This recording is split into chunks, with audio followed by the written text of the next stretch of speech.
Today we're here with the IUP women's soccer team. 2024 season, they had a great season with a lot of records broken. This is their highest win since 2017, first PSAC playoff appearance since 2019, first NCAA appearance since 2009, 10 shutouts. They tied the school record for most of the season, which happened in 1994.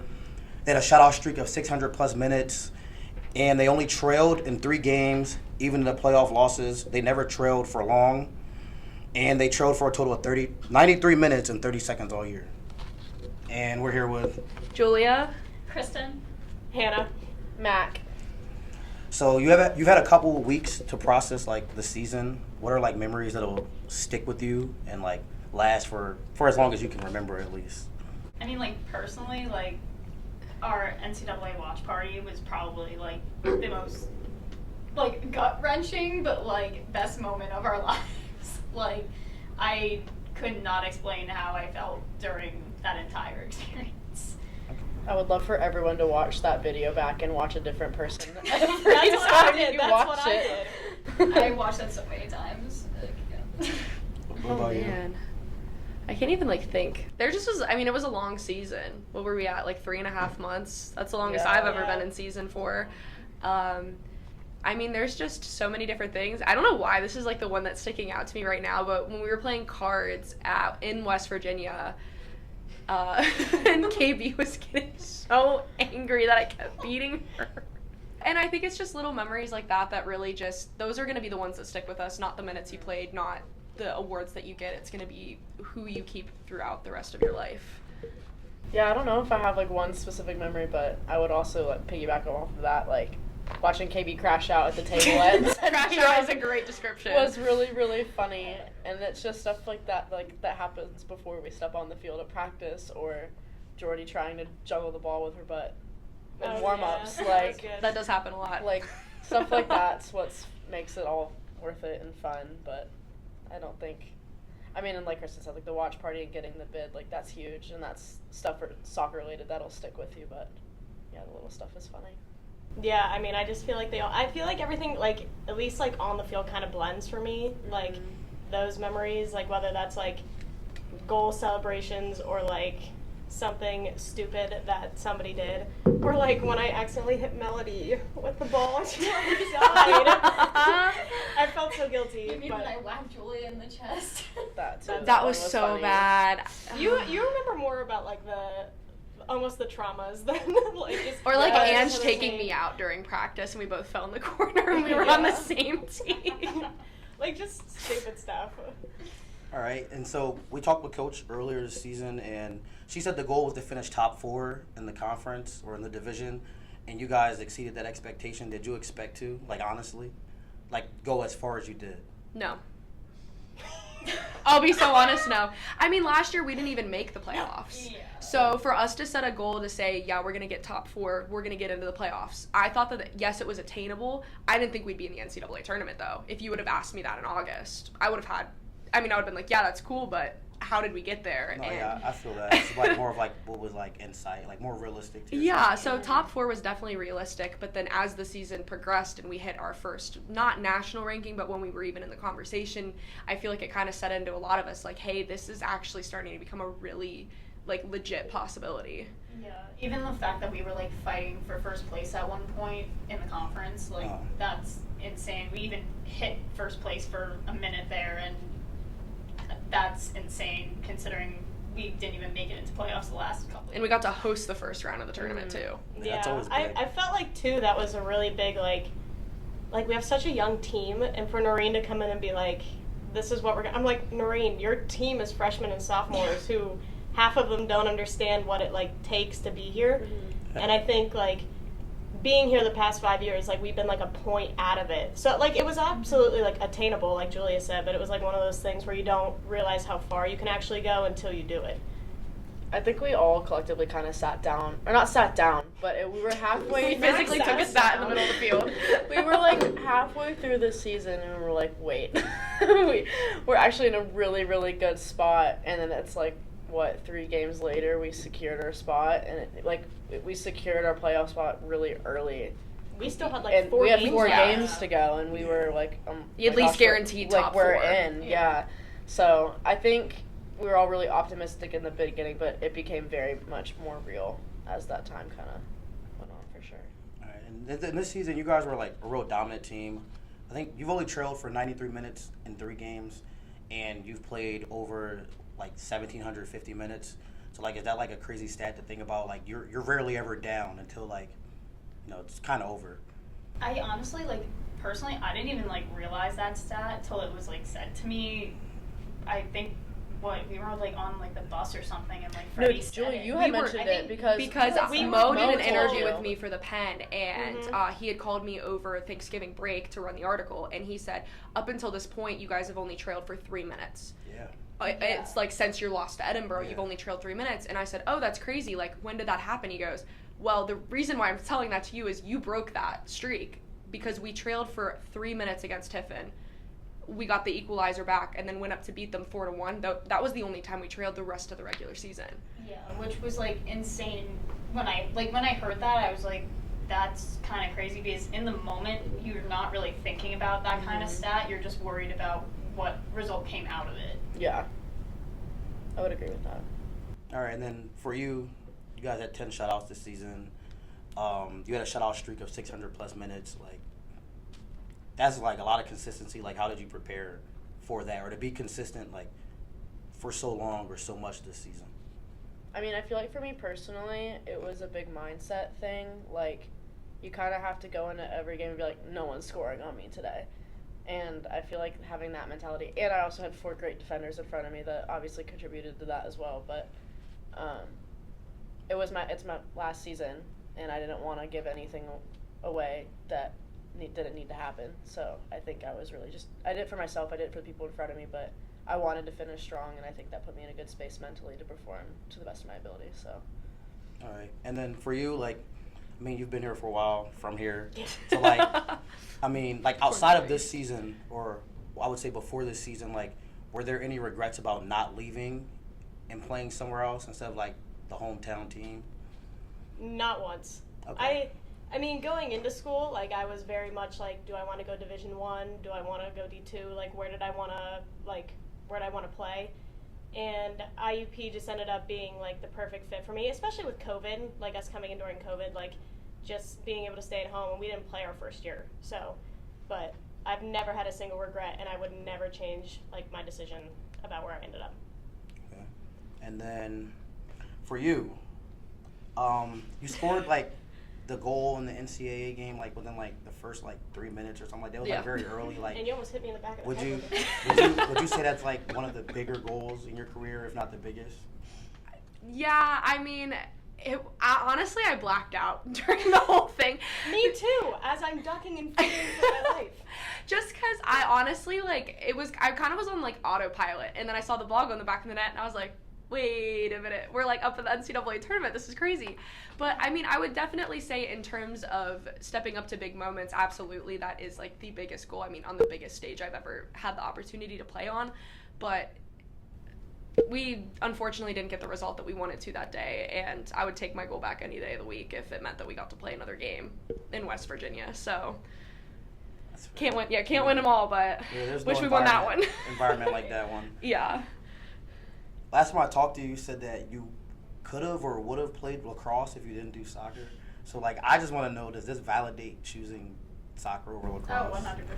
Yeah, that just, like, this year's experience and coming out the way that we did, like, it validates everything that I was so skeptical about in my senior year, like, making all those decisions, and I wouldn't change a thing.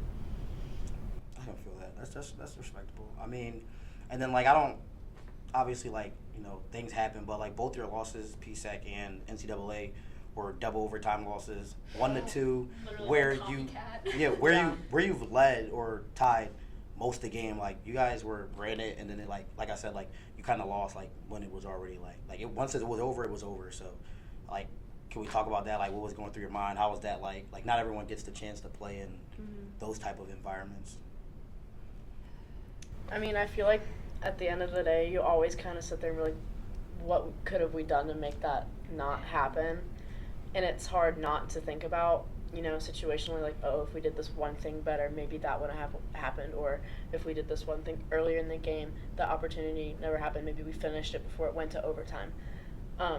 Those are kind of things I feel like you never let go of, but I don't really know what else. I mean, you hyperfixate on the one thing that you think you could have done better, because I could go out and probably name 100 things that I could have done differently in both of those games, and at the end of the day, unfortunately, we can't change what happened. It's a learning experience, and we don't get the chance, unlike the rest of our teammates, to go back and rectify that next year. We take it with the rest of our lives. Like, we got to have the experience of a lifetime. We were one of 56 teams in the country to go on and move on and get to play in an NCAA tournament. If you would have told me my freshman year I was going to play in an NCAA tournament game, I would have told you were crazy.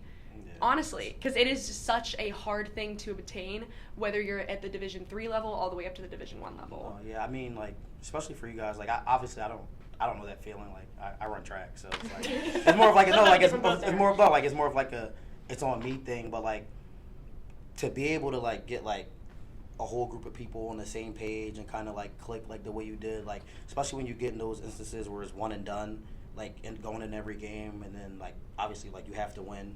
Like, how was that? Like, how did you guys get, like, obviously, like, the defense to be on the same page to have those shutouts, and then, like, for you guys on the offense, and then I know, like, you do a lot, so it's like how do you guys prepare? Like, how do y'all mold the team into this, especially with, like, young teammates? I thought about that a lot, especially before the season. Like, especially after Noreen told me I was going to be the only captain, I thought about, like, how do you motivate a group of people who don't understand yet what they're doing? Like, in high school, you lose a game, and it's like, oh, whatever, we can still make...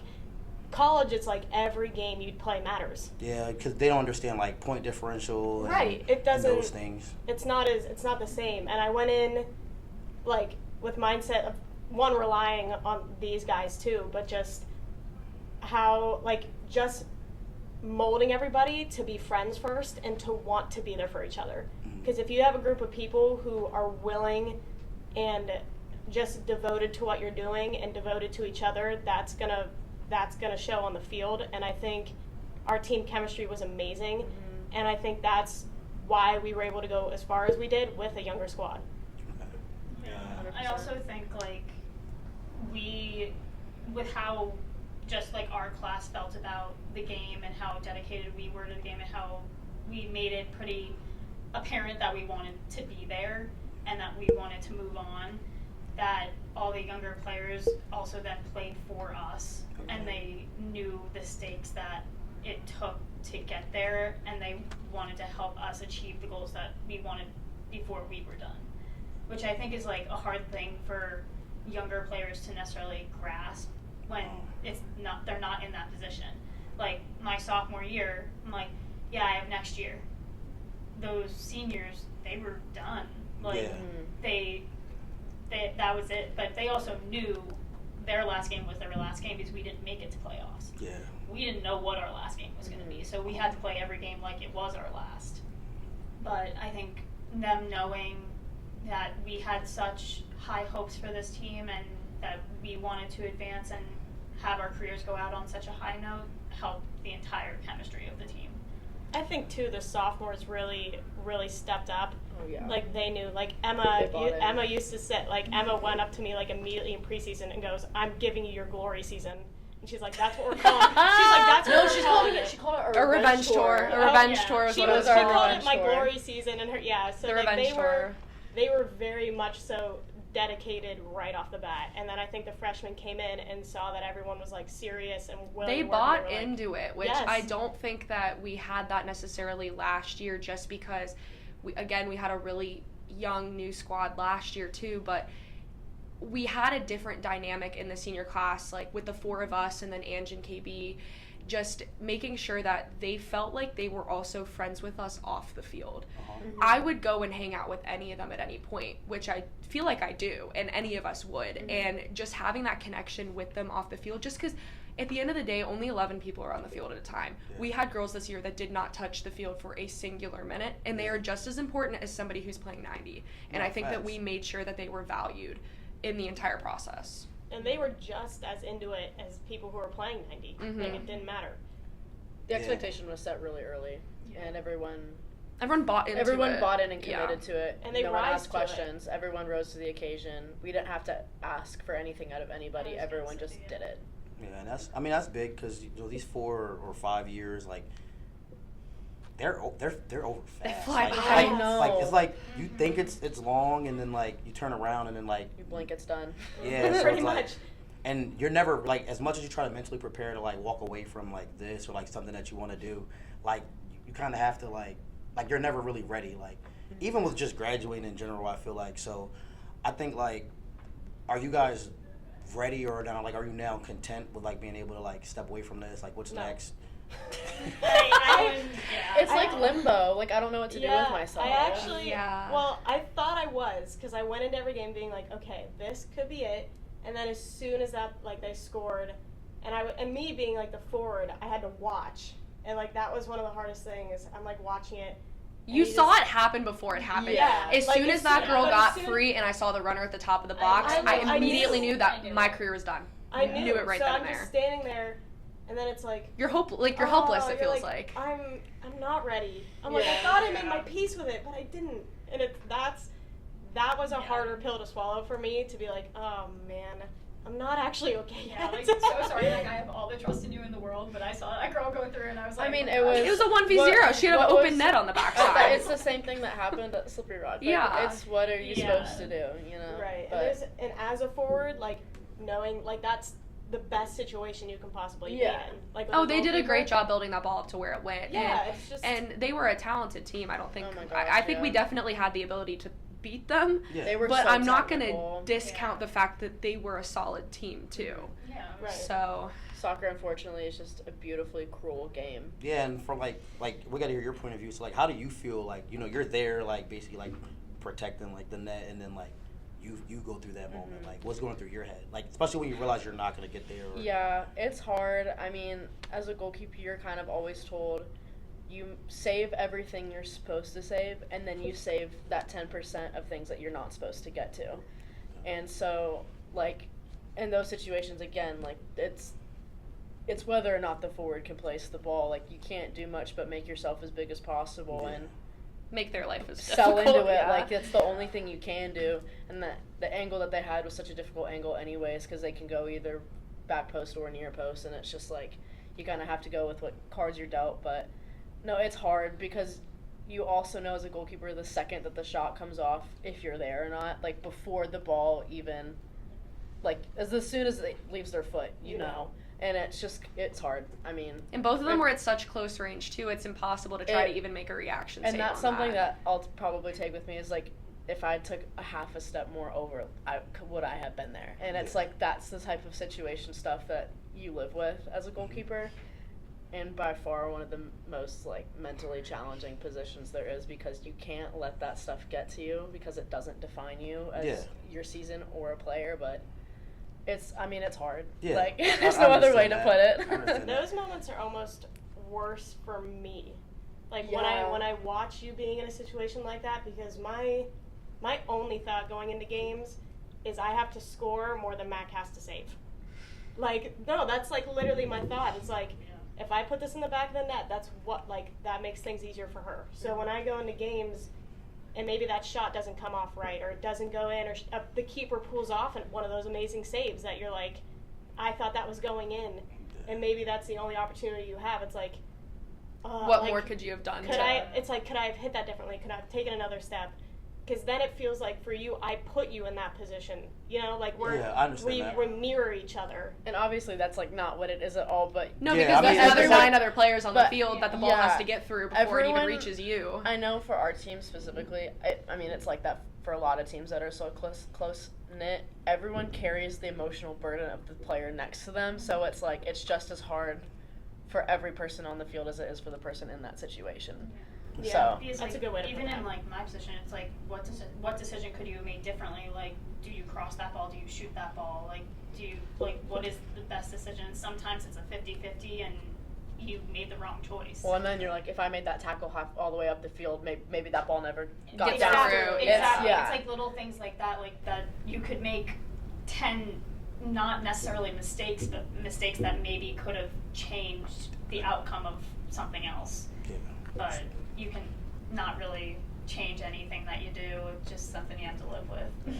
And one thing I wondered, because I didn't start watching track until I got to college, so like, did you guys grow up watching soccer? Was there like a favorite player you had that inspired you? Abby Wambach. I wanted those diving headers all the time. I was like, I'm going to get so good at heading. And I actually did. That's how in high school I scored half of my headers off of corners because I was short. And Nobody would would suspect you, yeah. And then I'd just jump up and it'd be like in the back of the net and people were like, where did she even come from? Like I would just hide behind Julia every once in a while and I'd just hit it back. Yeah. I mean, like, as cliche as it sounds, like, I was a huge Lionel Messi fan. Still am, even with that debate. But, Katie I mean, would argue hardcore for Ronaldo. She'd crash out again, actually. She can crash out and she can be wrong, but it's fine. She can't no, watch I this. used to read, like, so many books, even just about how he just operated, just because he's one of the most, I mean, regardless of whatever side of the argument you're on, one of the most, if not the most influential player of that generation. Just, I think it's just so cool though how even him coming into the U.S. has even changed soccer again, especially on the men's side, just because it's been so female dominated in success that we're now starting to see even some success on the men's side, which is crazy because usually every other sport it's flipped. And we're still paid less. Yeah. But it's crazy though because you see like sports like the WNBA's coming up, like the NBA, but it's really been women's huge. soccer is you come over and you play in the NWSL, you don't go to Europe. And do you watch, like, are you guys big, like, United States women's soccer fans, or do you have Yeah. a favorite team outside the U.S. now? Yeah. The Argentina men's team. Argentina. Women. U.S. women. U.S. I mean, I'd say from all of it, like, I grew up watching them. I used to beg my dad to take me to every single game up in Cleveland, and I've probably seen them play in person 6 or 7 times through many different generations of players. Just seeing, like, that exodus of, like, Carly Lloyd, Tobin Heath, Ali Krieger, like, all of them. And now you have, like, Trinity Rodman, Sophia Smith, and all of them now playing. It's crazy to see that next generation come up, and, like, we'll continue to see it throughout our lifetime of how much soccer's been shaped. And then those players, like, that leave, and you're like, how can anyone top what they did? And then you have people come in and you're like, wow. it's like, oh my gosh, somehow do like, it. you're amazing. Yeah, I know, like, Tobin Heath was, like, one for me because that was my position. So, like, it was just, I always watched her whenever they played. And, I loved like, watching even, her, like, Kristen Press.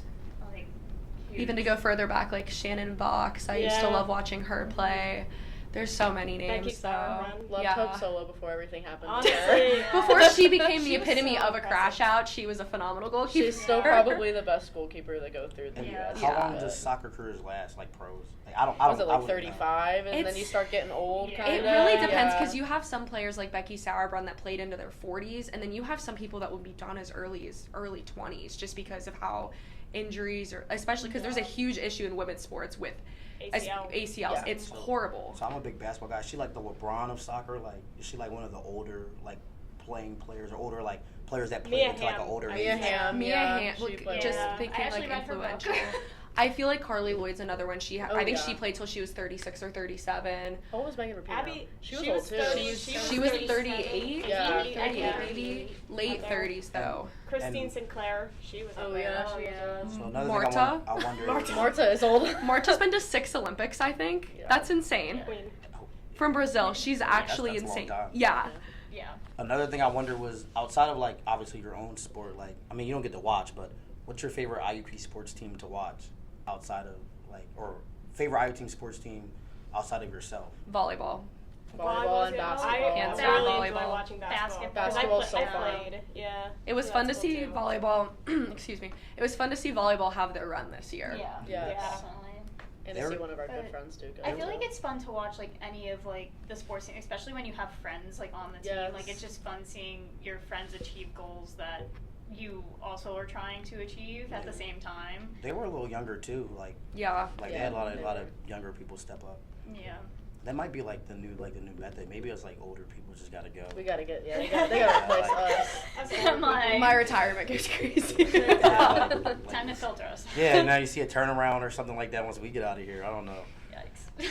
But That'd be insane.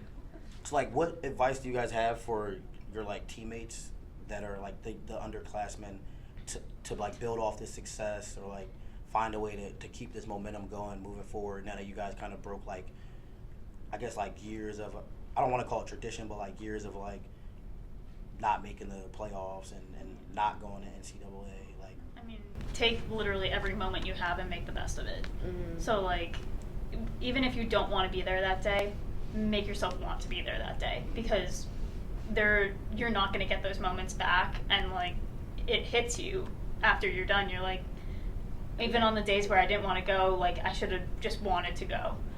And just perform your best, do everything you can to make every moment on that field the best moment it can be. I'd say focus on being friends first. Yeah. okay. Like, learn each other, have fun, like, really be friends, because then on the field it makes it that much easier to want to play for the person next to you on days that you don't want to be there. Like, just and work. Yeah. Like, put in the work, put it in for yourself, put it in for the person next to you. Like, just, you have to want it. Yeah. And, like, these are friends that you'll carry for the rest of your life. That is true. Like- I think I've talked to more of my college friends and home friends since I've been. Oh, yeah. been Oh, in school. 100%. Yeah. And I know I asked you two, but now that we have two more, like, I want to re-ask you guys, what, now that you've done all you've done, what is Hawk culture to you guys now? Like, what is, if you had to give a definition or even one word, like, what does it mean to you? Family. Yeah. Like, this is one of the largest close-knit groups of individuals I've been with. Yeah. It's, like, just, like, friendship and, like, that love that we have for each other that is just, it's supporting, it's encouraging, it's all of it, that you only get that kind of culture from being on a team. Mm-hmm. And it's an amazing thing to be a part of. Can't argue with that. Really. I mean, Congrats to the IUP women's soccer team on their season. You're watching the Penn Sports Network podcast.